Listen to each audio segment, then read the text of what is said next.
ام تقولون ان ابراہیم و اسماعیل و اسحاق و یعقوب والاسباط کانوا ہودا او نصارا، کیا یہ لوگ کہتے ہیں کہ ابراہیم اور ان کے بیٹے اسماعیل و اسحاق اور ان کے آگے سے بیٹے یعقوب اور ان کی پوری اولاد یہودی یا نصرانی تھے؟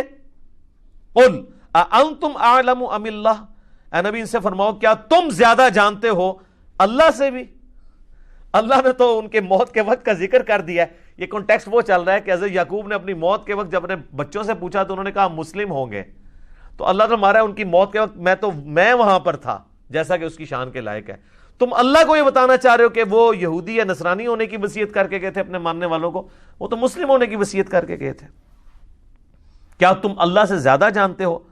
وَمَنْ أَظْلَمُ مِمَّنْ كَتَمَ شَهَادَةً عِنْدَهُ مِنَ اللَّهِ، اس سے بڑھ کر ظالم کون ہے جو اللہ کی گواہی کو چھپا دیتا ہے جو اللہ کی طرف سے آئی ہے.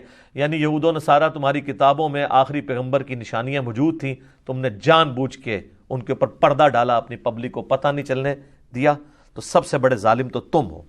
وَمَا اللَّهُ بِغَافِلٍ عَمَّا تَعْمَلُونَ، اور اللہ تعالیٰ غافل نہیں ہے جو کچھ تم کرتوت کر رہے ہو. اس کے اندر دھمکی چھپی ہوئی ہے کہ یہ جو کرتوت کر رہے ہو دنیا میں اگر اللہ نے نہ بھی پکڑا، آخرت میں تمہاری پکڑ آئے گی.